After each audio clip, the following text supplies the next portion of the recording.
spend their money. We're going to get started right now.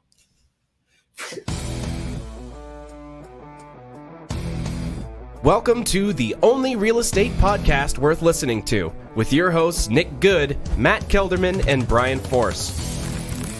Combined, they have 26 years of experience and have sold over 1,500 homes. Join them each week as they bring you everything you need to know about real estate. And now, here are your hosts, Nick, Matt, and Brian.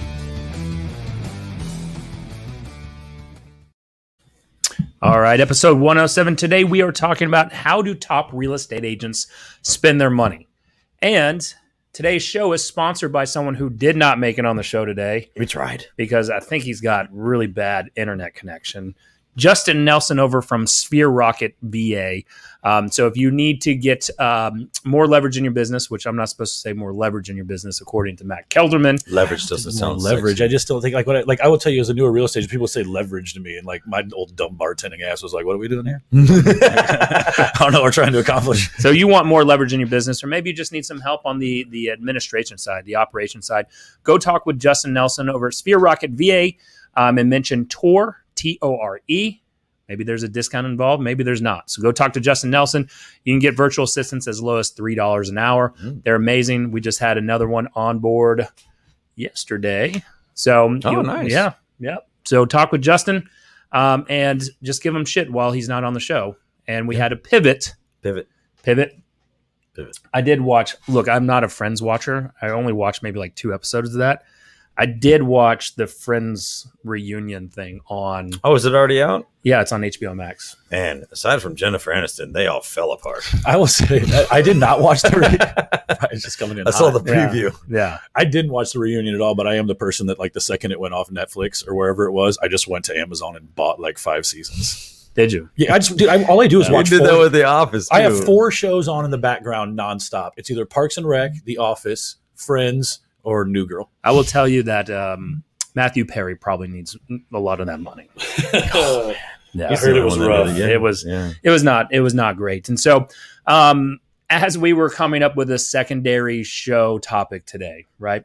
Because we were going to talk about how you can run your business, how to keep your business running 24/7, and that will be on a future show.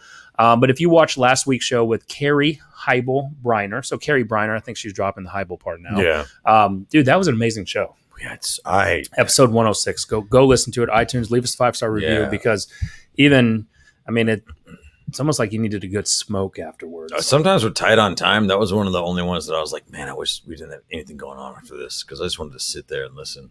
I'll out myself a little bit. We're 107 episodes in now. I don't go back and rewatch all of them, right? Like it's been a long time since I've done that. You're living them. Right. Yeah, I'm there for them. But also, we're doing things in the background. I don't always I went back and listened to Carrie's. It was better the second time around for me because of that exact reason.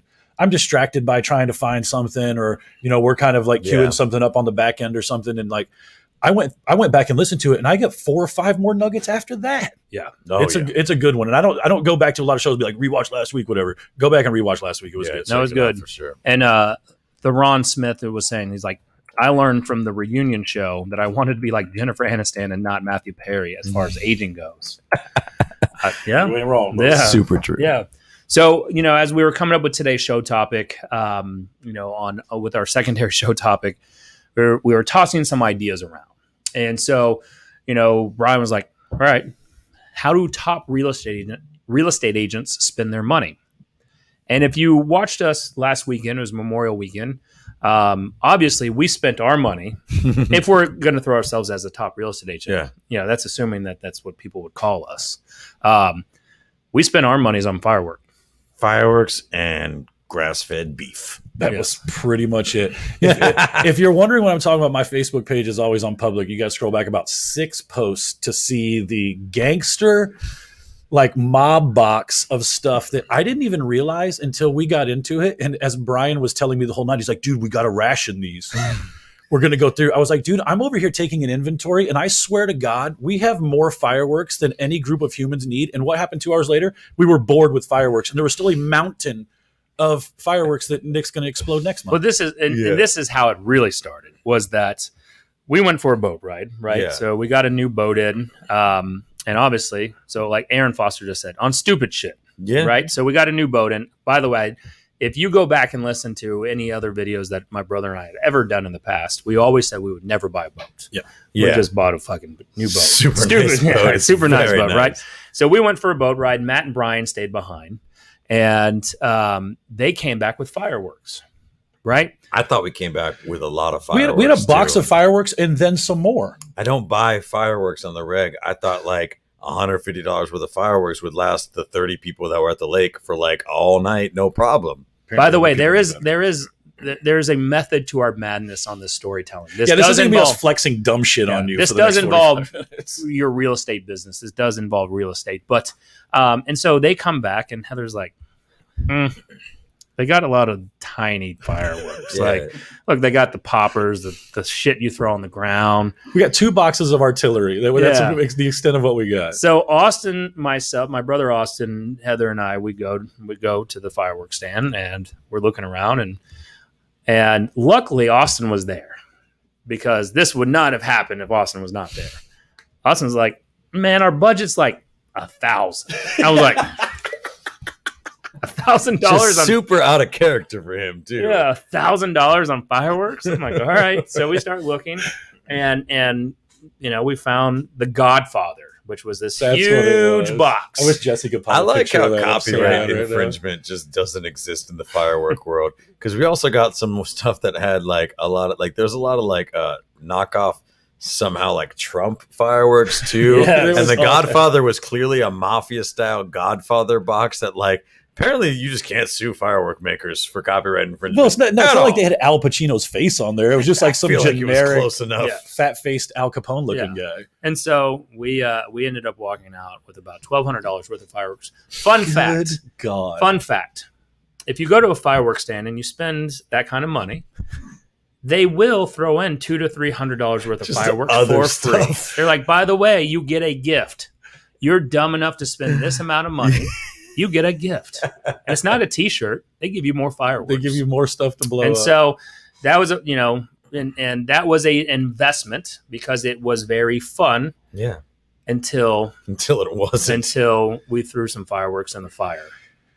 And Dude, then, inadvertently. I don't know. They weren't trying to hurt anybody. and then Heather just posted, "I love fireworks." I know you do, and I'm like, I love the fact that you still love fireworks, Heather, because after Saturday night, after we inadvertently threw a box of fireworks that had not exploded all the way. Inadvertently implies that somehow somebody didn't drag that bitch across the lawn and chuck it over a rock Yeah. wall onto a fire. That- Inadvertently means like the wind picked it up and blew Yeah. it on top.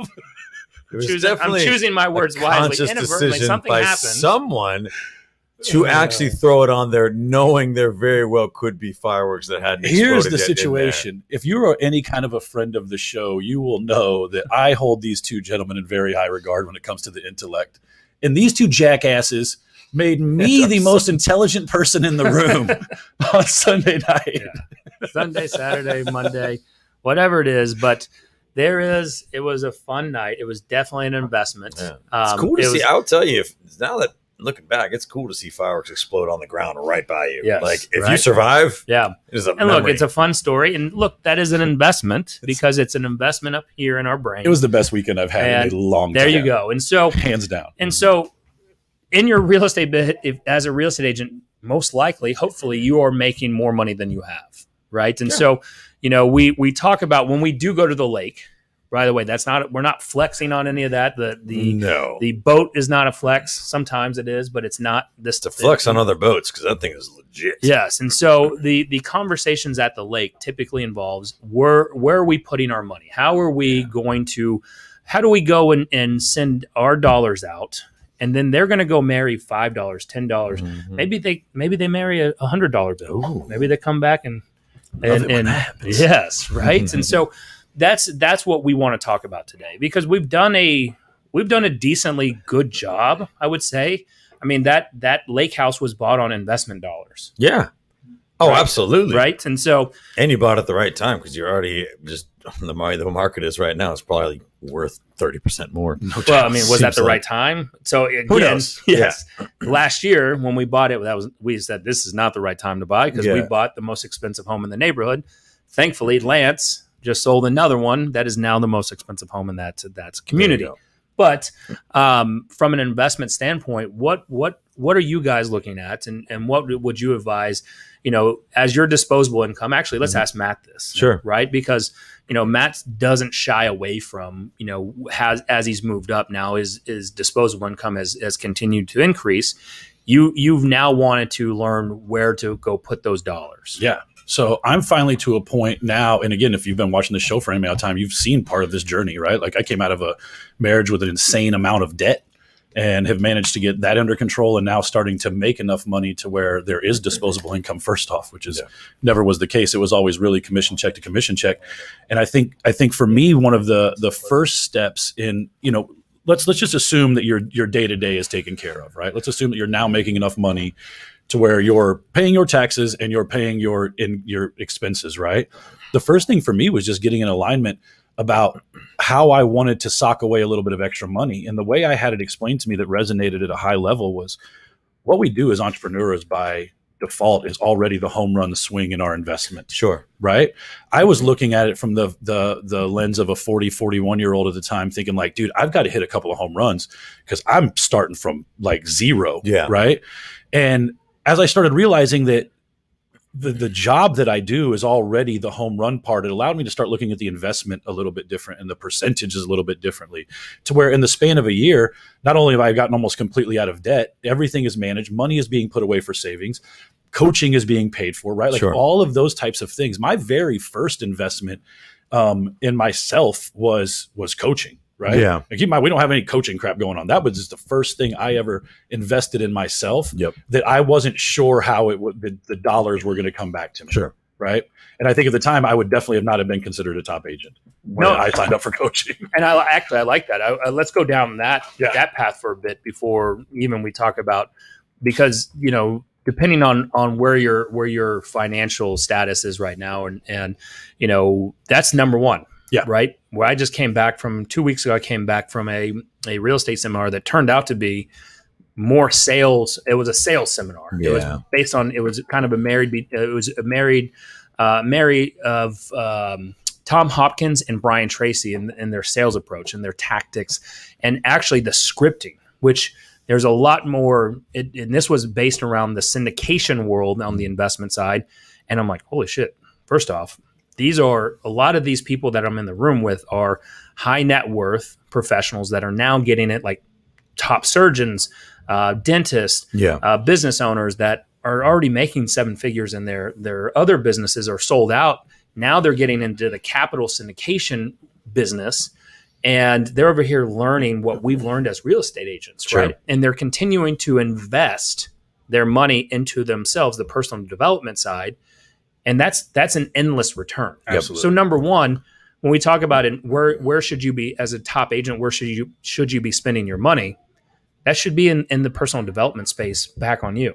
Absolutely. And I used to not believe that. I don't know if I even believed it when I was doing it. The first level of coaching I ever had was, in the KW model, they have the productivity coach, Sure. essentially where upon closing, there's a percentage that goes up to the cap. That was perfect for me because at the time I was a deal and a half a month agent and wasn't really like consistent enough in my money to want to pay somebody up front for anything. I wanted to pay upon closing for everything. Yeah. Right. So that was the first thing I did. And I don't even think I realized how much that coaching I'll tell you, that coach right now she said, someday you're going to have a platform where you talk about real estate. Well, now we do this show, right? Like that, seriously, that was something dead on that she said, right? So, but there was a lot of stuff that now I can look back on and realize how much that kind of turned me. And then since then I've had, 4 or 5 different coaches in personal life. Like, again, I've made no bones about the fact, like, I think anytime you get to a certain level and you start dealing with certain stuff, you become your own biggest challenge. Yeah. I think personal therapy is hugely important. I think having business coaching is hugely important. I have a fitness coach, right? I have an assistant. I legitimately have 4 to 5 people in my life, and that's not including these guys, Right. that I'm legitimately giving some sort of financial compensation for to keep my ass in line. And that all started with a 10% per transaction productivity coach. Yeah, 100%. I think Hey, look, and we can harp on that all day. Look, if you haven't figured that out from listening to this show enough that we invest a lot in personal development and we really, really believe in it, then like go back through any one of the last 106 episodes. I think you'll probably pick that up. But I'm going to tell you, like, even when we were talking about it on the show and I listened to it, I didn't buy into a lot of that in between. There was a period of time that I didn't buy that, right? And I know there's people that will listen to this and they're like, man, like maybe they got burned. Like I got burned through a coaching through one of the brokerages. I was like, man, I'm never going back to coaching. And that is still personal development in a sense. I'll tell you right now, we've had people on this show who do coaching that I will tell you, I regret having on under that guise because I wouldn't recommend them to do a goddamn thing, right? For anybody who's really trying to grow their business. So I do agree. Also, I think it's really easy to verify whether a coach has any results or not, right? If you're getting caught up in the East Coast radio sports jock hype and they're yelling loud and doing really cool stuff, I think it's really easy to verify whether or not a coach is good or not. So let's just say you're already making money and you don't have a coach. Like, okay, yes, obviously hire a coach and that will help. Like all of us have coaches, right? So like we believe in that, right? What I want to talk about a little bit too, my financial journey is pretty interesting just because it kind of is the perfect balance between the other two people in this room. In a lot of ways, like he's made some money and he spent some money. Yeah, like Nick's always been cheap as fuck and I haven't. And then I'm not, like, I'm kind of in between you two, right? So like I was actually explaining this to somebody close to me last week at dinner. And this person was like, when do you know when you're like making real money? And I was like, well, or like what you do with it. And I was like, well, I'll tell you, for me personally, what happened was like, I came from like bartending and making $12,000 a year, something like that, like enough to survive, and to making a little bit over six figures. And then my first year in real estate, and then I spent it all. And then I didn't make six figures my second year because I fucked around too much. And then I learned a lot of really hard financial lessons, destroyed my credit, all that type of stuff. And then I got it together a little bit, rebuilt my credit, started making money. And then what happened was I had enough good people influence-wise in my life to like pull me up to the next level of business. So I was being productive and like making good money, but I didn't understand enough about like what the next level of like real wealth building was. And it seemed far away. And I had this insecurity about me that I'm sure like other people sort of share too, where like, there's part of me that wanted there's part of me that wanted people to know that I made money now. You know what I mean? And so I spent it. Mm-hmm. I would buy clothes. I would buy dude, I will tell you right now, I only made $167,000 the year that I bought an $85,000 Porsche. And that was a really dumb thing to do. But they approved me at the dealership and I was like, I can afford that now. Right. And that was a horrible financial mistake for a very long time. Not very long time, but just dumb stuff like that. And what I was explaining was like, I made a lot of really dumb financial moves for no other reason than I didn't really understand enough about what else I could do with my money. And so I just spent it on things that I thought would make me look cool. Because if I thought I looked like I was more successful, then more success would come to me. And by the grace of God, I started surrounding myself with way more people that, quite frankly, thought my car was dumb as shit, my suits were dumb as shit, and I was a poser. And took me under their wing like, hey, Brian, like, here's what else you can do with money. And then now what's happened is like I've become so much the other way that person that made all those mistakes in the past seems very foreign to me. Like we were talking about this at dinner the other night, like, nowadays, the only things I really spend real money on are things like going to dinner and stuff with the right people. Yes. And that is because I do also see those as investments at times. I have great conversations with people that spark things that then go out and become real tangible items.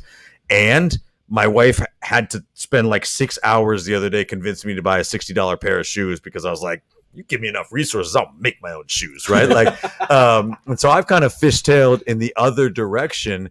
And it was because I started surrounding myself with people that saw through my bullshit and took me under their wing and showed me what else could be done with your money to not just make more money, but to actually build wealth, which I also didn't understand were two completely different things a long time ago. Building wealth and having money are two totally different things. And I never understood that. So nowadays, I will tell you that, like, just coming from somebody who's had a broke person's mindset for a long time and kind of adapted their way out of it a little bit, spending your money ain't cool, dude, on stuff. You don't remember it a lot. You don't care about it a lot. I will tell you now, stroking a check to go invest in some development deal or something that you know that check's going to come back to you in spades feels a lot better, but you have to find the right people. And what I've learned now is that what you do with your money is so heavily influenced by who you spend your time with. That's the two types of currency, time and money. Yep. And who you spend your time with is going to affect how you spend your money. Like, I don't have any friends that think fucking Gucci wallets are cool. You're not welcome in my life right now. You know what I mean? So that was a long, hard, like, series of lessons I had to learn along the way. But surrounding myself with better people gave me better opportunity. Well, you just mentioned it as well. Like, not even just investing in those dinners. You talked about how it's an investment in people, right? And so where a lot of top real estate agents may be missing it right now is also, are they investing in their people, right? You know, this doesn't always have to be about us. Yeah. Right. And so it mostly shouldn't. Honest be. to God, That's how it the grows. more you grow it should be less about you. You know, we're having this conversation right now, and I've heard Adam Hergenrother say it before. Like, growing your business to a certain point involves you trusting other people in a way that you're completely reliant upon them, right? Like, huge companies don't run because the guy at the top is doing everything anymore. At that point, he's so reliant upon people honoring their commitments, where they work, do all those types of things. We're experiencing with Brian right now. Like, in the growth of our business, Brian will be the first person to pop out of the top and move away from day-to-day operations. It just doesn't make any other sense for anybody else to leave first, right? So what does that look like over time? That involves Brian putting a lot of trust in people to take something that basically, with other humans, he has guided and led for the past 2 years at this point, and however much more time that is before he steps out. That's a huge reliance on other people. So the deeper you get in a relationship, the deeper that you know someone, the easier you can make that decision in as stress-free as it could possibly be. Sure. Right? 100%. So you're always relying on other people. And so, okay, so let's take that premise, right? Let's just say that like, your money's good now. So your bills are paid. You have a good amount of disposable income. Talk about how you used to spend that money and how you would spend it now. Well, for me, it was like, I would spend the money chasing any kind of joy I could find, right? Like, whether it was a dinner or just buying some crap on Amazon, right? Like, that right there, that fucking Amazon will suck your bank account dry. You'll just spend $20 or $100, shrink it over and over and over again, right? Rebecca, you buy me a Gucci wallet, I'll use it. I appreciate it. Thank you. But you didn't spend money on it. So it's good. So that was the way. And think, for me, I had way less money. So all I was doing is winding myself up into this anxiety space, which then made me question value and all these other things that led into personal crap just because of money. Now I'm very honestly, I'm behind you guys from where you're at as far as understanding, experience, whatever, but I'm leaning into those conversations as much as possible.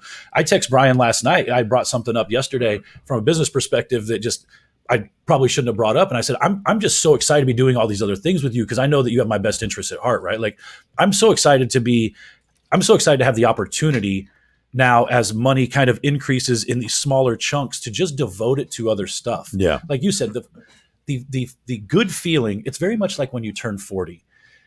Drinking's just not worth the hangover anymore. No. Right? The good feeling of spending money just isn't worth the anxiety it causes being broke. Well, do you know why that is? I think that's a perfect analogy. Like, drinking's not worth the hangover anymore is a great analogy, because... Real quick, though, I do want to point out, Jesse, you need a microphone, man. We do need a microphone. You need a microphone. We fucking have one. He just doesn't use it. Yeah, we got to get you a microphone. So Rebecca just said she'll buy you a Gucci wallet, right?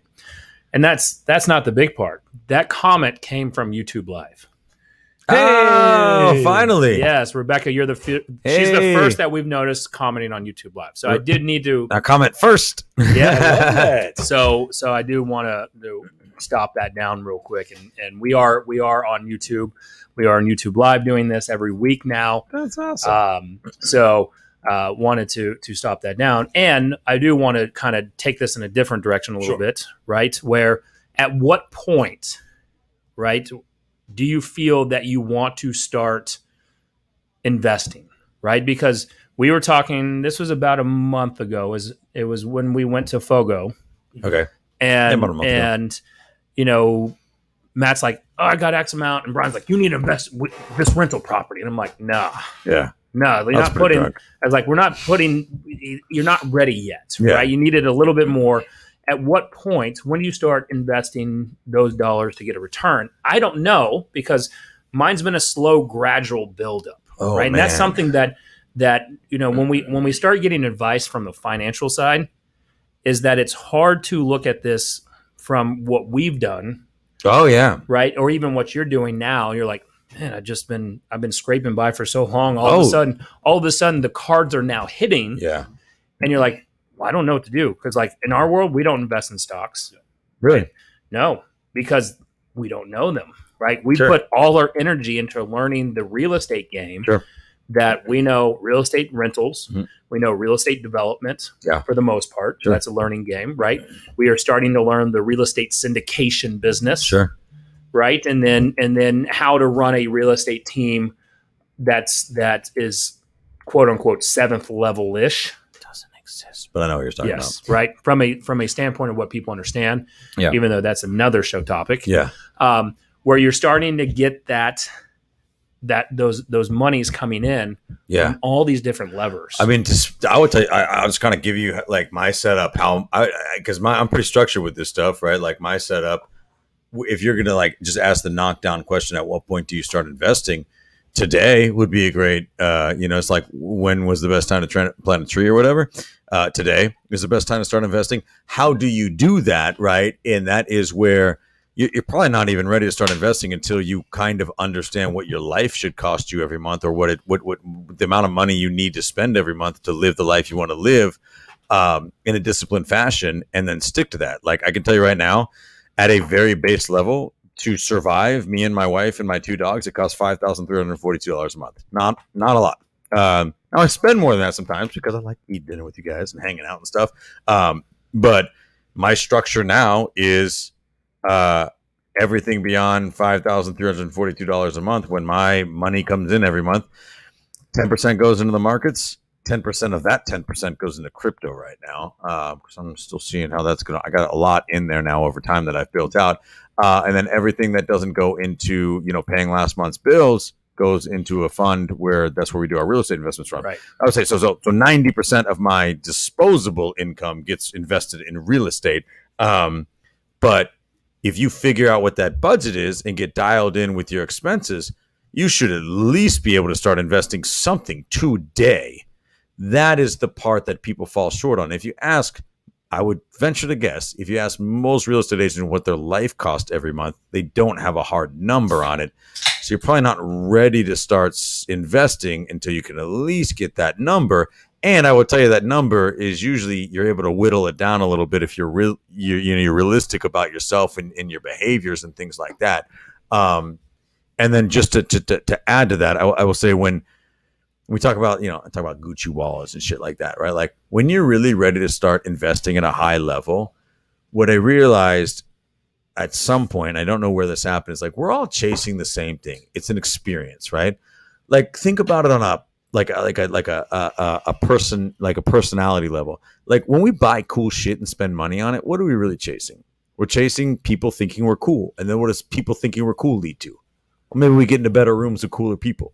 And what does better rooms with cooler people like get us? Maybe it gets us more money. Maybe it gets us shit like that, right? Like we're all really want to do like three things in this world. That is eat, have sex, and hang out with our friends. Or maybe raise kids and shit, but not me. But like, if you could tell me some other stuff that you want to be doing in this world, I think it's pretty much those three things. And we do this thing as human beings where we try to spend our money in these weird ways to go get to that next level of those three experiences, right? We get money, we eat at nicer restaurants. We get money, we buy more expensive clothes so we can impress more impressive people, right? We do all that stuff. But then I realized the flaw in that thinking was like people that actually are at the level that I wanted to be at, they've already figured out that shit doesn't matter. They wear the same clothes I was already wearing. They might eat at nicer places, but they eat at people that with people that are at that level, and it usually turns into a business conversation. And I don't know what their sex lives are like, so they're probably good. But like, you start to realize when you spend money on things, people that are wealthy don't care about things, and you're wasting your money getting into those circles. That was a big momentum shift in my mind that really changed my entire life, honestly. I think that's a different.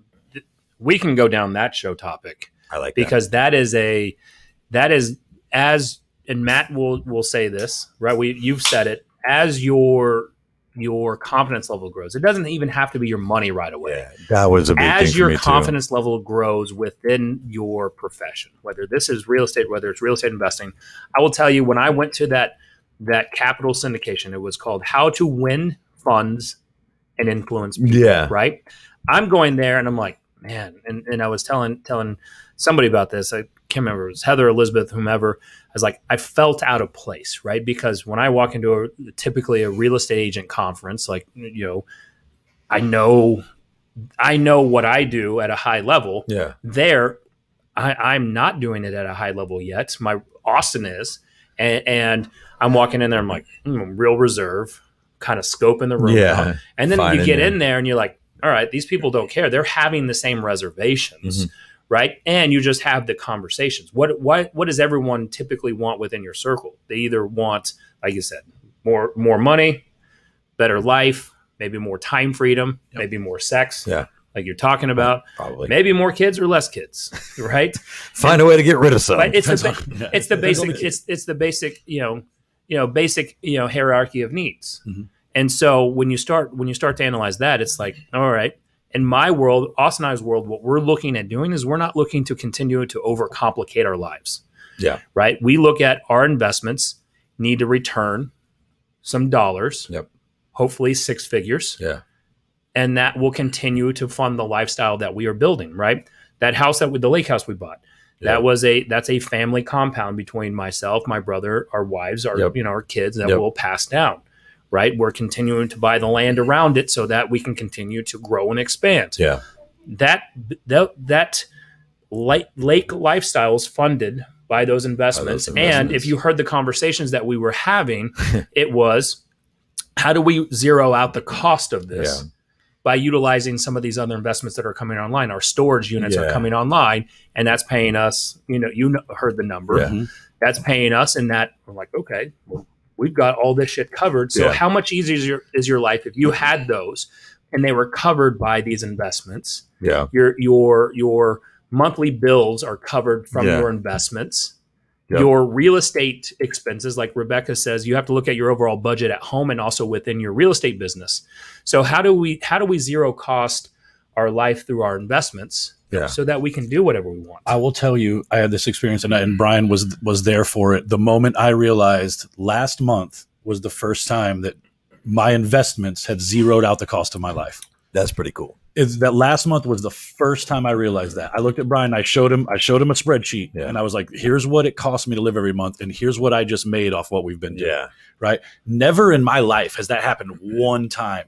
It's also... How did that make you feel? Oh, it was the most light I have felt in such a long time. And for me, that is everything, because I feel so heavy all the time with the anxiety of performance, mostly not performing, right? Like mostly the anxiety I put on myself by not doing what I need to do, right? And those types of things.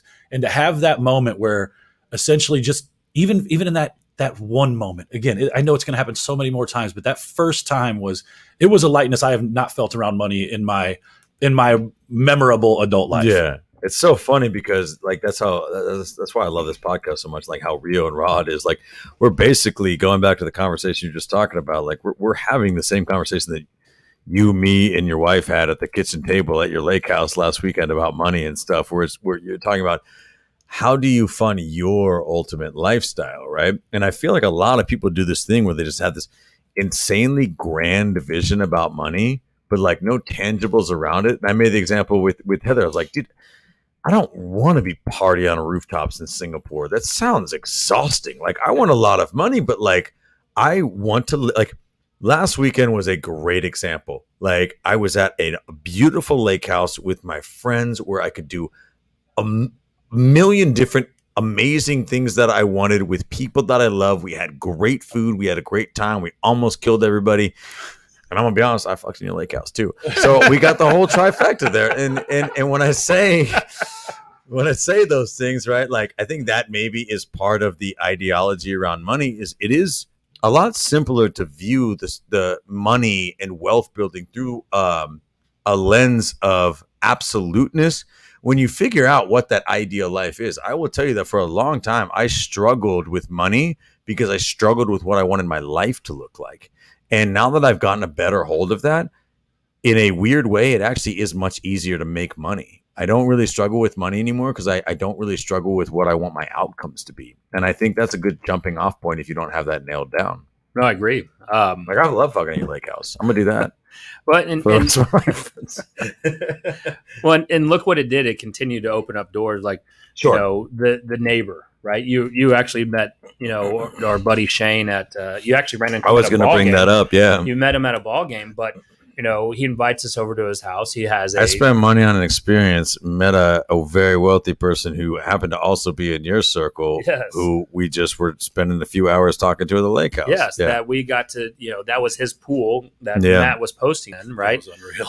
And Maria's like, "Is this your pool?" I'm like, I "Man." couldn't even convey to people the fact that, like, I didn't get a shot of the pool area. It's also I got, pools plural. I They're got- like I got- divided into different sections. I got one area of the whole outdoor experience. It was really cool. It was And unreal. and what did that do? That opens up. This gentleman has a massive business, and when you ask him, "Is like, what is your day to day?" He's like, "I don't do anything day to day." Right? We That was- literally ran into his backyard like gangbusters. He came out 15 minutes later and was like, I was asleep. Camera went off and said, "Where are people here?" I was like, Yeah. "There's 13 of us back here, bro." yeah. And I asked him what his day to day. He runs a very large business, and the real estate. It's real estate supporting Real space estate with- adjacent. Yes. And I'm like, I just want to know what the day to day looks like. And he's like, I don't do anything day to day. He's like, drinking a White Claw. This is it. Yeah. I'm like, this could be Brian Forrest. So, I mean, bro, 10 years, right? And I'm like, you hope know, I keep my figure, but he was definitely into the celts. what he did is he set up the right people. He's a relationship guy, by the way, if you notice. He's definitely relational. Oh, big time. And he put the right people in place and he paid them well. Yeah. Right. His struggle, which was another topic we had tossed around, was how we're struggling to find talent. He's struggling to find talent. You know, he owns a sod farm and he's having trouble finding sod truck drivers, paying them. He'll pay them $25 an hour plus at minimum 30 hours a week of overtime, and he can't find people. Really? Right. So we talked Only real about estate podcast fans in the DFW area. Yeah, Tag bro, people who need that sounds set up. like a good setup. Good Yeah. gracious. Right. And so, but what did that do? That opens the door to now having that gentleman in our network Mhm. that could buy real estate, invest real estate, be part of our capital syndication. He Yeah. may have other connections. That's where we're investing our monies, right? And the circle of life Yeah. is probably the easiest way to put it. Is that Yeah. we're not spending on stupid user experience that it's Yeah. like you said, we're not buying the Gucci. I would never have a Gucci wallet. I mean, I am hoping to get one now. I didn't know that was on the table. Yeah. I mean, if you get it for free, you're not turning it down. I mean, that is the overall part. Like, just don't pick up your phone and order all the cool shit from Amazon all the time. I'm telling you, it feels really good to stroke a check for something that you know is going to come back to you in spades. It feels way better than that dumb thing. I mean, that's what did gonna- Austin say? He's like, he's like, and this is first, we invested in some storage facilities 3 years ago.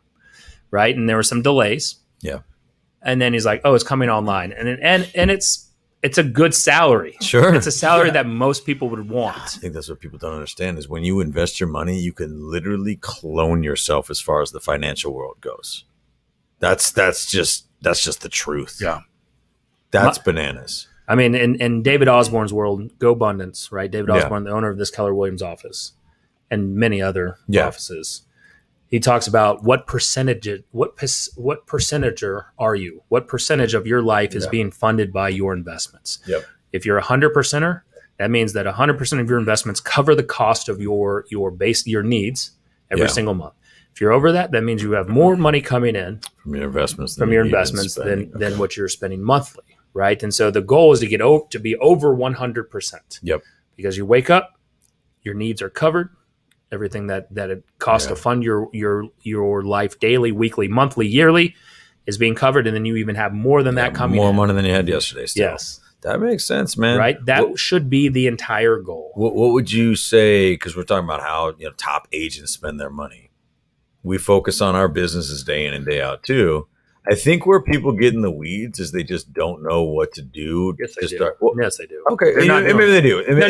No, trust me, that's I the get thing. that. They do. I was living proof of that for a long time. And then when I cut you off on that, yes, they fucking do. They're just not doing it. They're giving advice to their clients on how to invest in real estate, but how many of them actually invest in real estate? Okay, so that's perfect. So that's a good jumping off point. Sort of wrap this up. The last segment is it.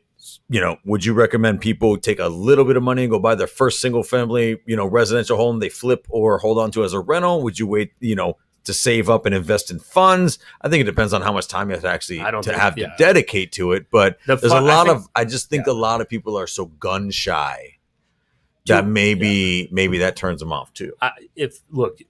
Stay in your lane and stay in the space that you know. And I would say invest in real estate, not a fund, right? Because you don't have enough money, most likely yet, unless you're just bringing in a shit ton of cash. But I remember us, throughout our first investment property was 2010, and we call it investment. Today, I will never call it an investment because it's when you're flipping or wholesaling, that's not an investment. That's speculation. Well, it's not even speculation. That's glorified. That's a glorified commission. Yeah, it really. I guess it's a glorified commission. You're just getting paid a little. You're getting paid a little bit better on it, right? Hopefully. And so our first one was a wholesale. We did a wholesale deal where we bought a home, put it back on the market, made $35,000, and we're like, all right, this works, right? Then that same year, we bought our first rental property. And then we acquired more and more and more. We have 200 something of them. And so I would stick to the rent. I would go into what can you invest in that is going to bring you back dollars in the next 6, 12, 24 months. That'd be the rental game. You've got people where, I agree. We talked about the property management company. Could that be a space to do that? You're lead generating for sellers every day. How many of those could you just buy their house? That is still a good place if you're to go in real park. estate, you pretty much have an up close and personal view of people that might want to sell you tangible assets, I guess. But they're not doing it. Well, I get that. And it's been said in probably every real estate class. But like if you're going to investors with your sweetheart of a deal, if it's such a great damn deal, shouldn't you be buying it, right? Yeah. Like I rejected every investor. They're like, hey, any investor that came to us, knowing that we were investors as well, they're like, hey, how do I get on your list? I'm like, dude. There's no fucking list. We're the list. At the time, at the time, I was like, you don't want the stuff that I would send to you because that means I'm rejecting I don't want it. Yeah. And if I don't want it, I don't really feel that confident that I would want to sell it to you. I'm doing you a favor, and I'm like, it didn't make any sense. Yeah. Right. And so, I don't like in the wholesale game, like I understand in the wholesale space, like I would run a wholesale business only to locate rental properties for myself. Yeah. That would fund my rental property location side of the business because you can wholesale, make your cost of marketing back, maybe have a little bit of income. And then at the time, I'm going to cherry pick the rental properties that I want to have. Do you know anything about this comment right here? Lenders have just laxed requirements for investors recently as well. Possibly, I'd have to see what Rebecca. Yeah, throw something up there, Rebecca. Are we talking like credit scores for investor loans? What are we down payment requirements? I will tell you let us know how we got started was hard money. Hard money that we just we are in a space today that we can just stroke a check for a lot of these. Now you guys loan hard money. We do hard money lending, and then.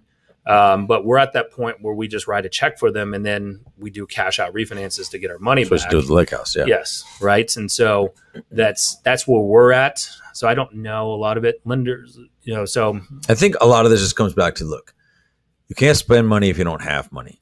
And stop thinking about money as this thing to go buy stuff. Think about it as capital on which you can build the life that you want to live every single day. When you stop thinking about, I have money to go buy this thing, and you start thinking about it as, I have capital to go design the life that I want to live. It's a hard lesson to learn over time. It takes some practice. It takes some kind of muscle building, mental muscle building, I would say, a little bit.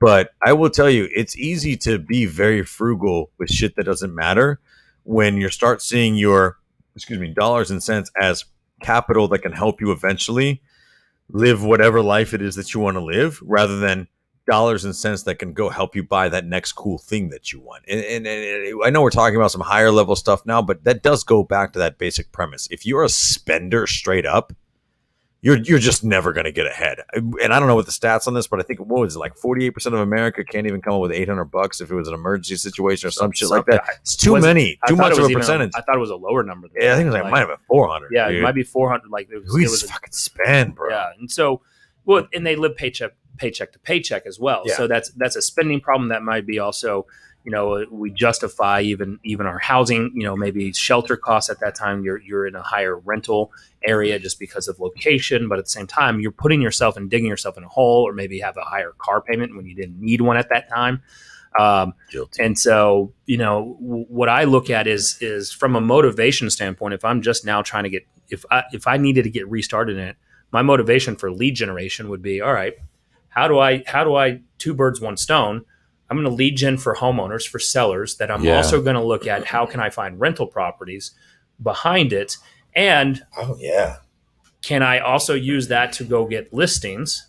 I would tell you, I would take it a step further. If you're setting your financial goals as an agent, I think we tend to do this thing. We talk about how much money we want to make. One, I think we come up with arbitrary numbers without a life by design. Two, like, my knockdown goal would be whatever I want to live 50% of, right? Like, if I'm doing my yearly goals and I want to make, I want to live a life that costs $100,000 a year, I need to be making $200,000 a year after taxes. That would be my production goal. That would be what drives me every morning. And then parlay that with surrounding yourself with the right people who are going to tell you what you should be doing with that extra $100,000 after taxes. Now, all of a sudden, you see how the things like this compound. Knowledge compounds, relationships compound, money compounds. You make $100,000 extra dollars for like 5 years, you will be a millionaire. No questions asked. Yeah. If you had $500,000 extra dollars over 5 years and invested properly, you probably will have upwards of $4 million in the next decade. Yeah. No problem. And then I would say that you graduate from there, right? So Austin and I wanted to make $1 million a year from investment income, and what we realized in that space is that it's hard to make $1 million a year in investment income. Are we still live? Yeah, it's not good. In investment income with just single family properties. Right. So yeah, I mean, it's one door at a time. Yes, one door at a time. And so that's when we you got to understand your goals, and we had that number in mind because we wanted to have a larger life and then have a legacy that could continue to go on. You haven't said today that you want that jet money. That used to be a big thing for you. It was, and it still is, but it's more from the legacy side of things now. Yeah. When kids get involved, it's definitely like, all right, I want them to be able to understand our business, but at the same time, I want them to have a better life than we have, which can we set them up to do that, but at the same time work in it. Yeah. Right. Yeah. Right. So I don't want to spoil that children. That you will not have. Yeah. And then private jet money, of course. Yeah. I saw Larry Flint's jet in person the other day. It was parked at Dallas Executive Airport. I don't know. I thought it was cool. I watched that movie recently, and then I saw it in person. And I just thought that was cool. Is that the founder of Hustler? Yeah. But he's dead? Yeah. So he's not flying it. I asked who was flying it. They also didn't know. It's just apparently it's been there for a little while. They're like, Larry's still in there. Yeah. Not supposed to bother him. What the fuck did that mean? Yeah, Jesse just held up a 4. I don't even know. He's like, It's 4 o'clock. Oh, it's Yeah. 4 o'clock. Yeah, I was Okay. like, so, well, I don't know how to wind this down now. We just Yeah. did a little e-break at the end there. I'm sorry. Yeah. I hope you guys got something out of this. No, I I think really that- like talking I about liked this it. stuff. So as long as we liked it, so We just had to talk to ourselves. So Yeah. that's Yeah. pretty much what we do all the time. we just need a campfire, some fireworks, and some White Claw. And you're all invited. Exactly. Yeah. So, look, if this was actually, I was listening to Real Estate Uncensored, Craig McDaniel, and on that, they were reading their negative reviews, and so look, whether you want to leave us a 5-star review, 1 star, 2 star, just go leave us a review on iTunes so that we can start reading them on here, because their reviews actually, it was a great bit. So let me see that. No, you're good. So their reviews was a great. I can't see it from that far Trying away. so hard. Just trying so hard. We'll get it. Their reviews was a great bit where they're reading all their 2-star reviews, and it was like the profanity. This was someone needs to turn them into gnar, and I'm like, man, What? I'm actually really jealous that we don't have any reviews like that. You just haven't pissed anybody off that much. Yeah, like we had one person we haven't been pissed turning off. into anybody. We had one person that actually commented about our profanity. Do yourself a favor. Just always read the 3 and 4-star reviews. Those are probably like when you get enough Those of are the them, most right? honest. Like those are the ones where people are like not just coming in hot, and they're also just not just like totally so excited. I about the also product, it wonder doesn't about even the matter. psychology of those people, because 5-star reviews are so easy to give. Like if you do a good job, I'll also give you a shout out. And then 1-star reviews are obvious because there are the people that just want to leave 1-star reviews. The dude who leaves a 3.5-star review, I'm just like, Oh, he's dead serious about his opinion. he's like, I'm like, you care a lot about informing other people. It's like, let me give you the pros first, and then I'm gonna light you up with the cons. And it's like Yeah. you took time out of your day to give soon a as I very did- balanced argument. Very. I think it's just people who just like I know Yelp used to reward you for like being a top Yelper. Maybe that's So I think there's a little part of it That that's just South like Park kind episode. of like to take it all the way back to the beginning of this where we talk about Friends. It's kind of like when Monica didn't give good massages, and then Chandler had to convince her that she gave the best bad massage. Those people who are like 100%. hardcore Yelpers, like that's really how it's just the competition of being someone on Yelp. Yeah, you're right. Yelpers are the most negative. Like my reviews on That's Google, the whole yeah, bit. Yeah, Is it's there- like it's like fucking Yelpers, man. But I am the 1 or 5-star guy, because to get my lazy ass to go actually write a review, you either got to blow me away or explode something so much that I absolutely want to take you down. Bro, Yeah. you could spit in my mouth and I wouldn't leave you a bad review. It's just not worth Oh, my I do. time. Oh my I do. God. I'll leave I one- wouldn't I'm leave you a I'm good a one 1 or 5 either. star I too. just wouldn't leave you a review. No, but you're the good person. And I'm just like, also Matt can vouch. I don't have road rage or anything. Like you drive how you want. We're all just trying to get to where we're going. Yeah, I'm petty as hell too. I'll bring up old shit. Dude, driving back from All the right. lake, Matt was just like, "Okay, now you're all being dangerous. I am good." Like he's critiquing everyone else's driving. It's why nobody can As we ride with do me. it. It's just constant It's- chatter from Okay. the driver's seat. All Bro.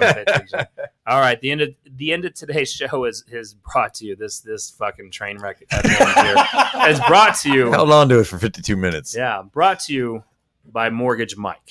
Look, if you're in Texas and you're a real estate agent that's still listening to this, right, and you need a good loan officer that's not a shit show, go talk with Michael DeBacker, Mortgage Mike. It's mortgagemikeoftexas.com. Look, he's doing our loans. He's doing. Oh, and I'll tell you this: if you are watching this, we both, I think, between the two of our teams, put up a bunch load of deals last month.